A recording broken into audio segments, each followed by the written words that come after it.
చూచి దిగులు పడకుడి, నీతో కూడా వచ్చువాడు నీ దేవుడని యెహోవాయే. ఎవరితో వచ్చేది మనతో? చెప్పండి, ఎవరితో వస్తాడు? మనతో వస్తున్నాడు ఆ దేవుడు యెహోవా. ఆయన నిన్ను విడువడు ఎడబాయడు. నిన్ను విడువడు ఎడబాయడు. మనం ఎట్లా ఉండాలి చెప్పండి? అధైర్యంగా ఉండాలా? ధైర్యంగా ఉండాలి. ఎట్లా ఉండాలి? ఇంట్లో ఉన్నా, బయట ఉన్నా, పనిలో ఉన్నా, ఏమా ఏ పరిస్థితిలో ఉన్నా మనం ధైర్యంగా ఉండాలి. ధైర్యం కోల్పోవచ్చా? ధైర్యం కోల్పోవచ్చా? దేవునికి ఎట్లా ఉండాలి?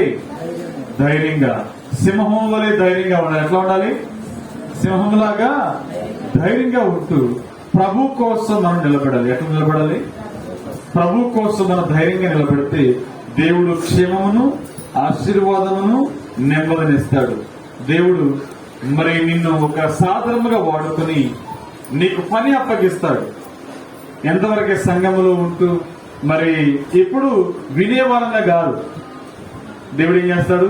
వినువారంగా కాదు, ధైర్యం చెప్పువారుగా మారుస్తాడు. చెప్పండి, అయ్యా ప్రార్థన చేయి, ఈ సమస్య ఆ సమస్య అనేవారుగా కాదు. అర్థమైందా?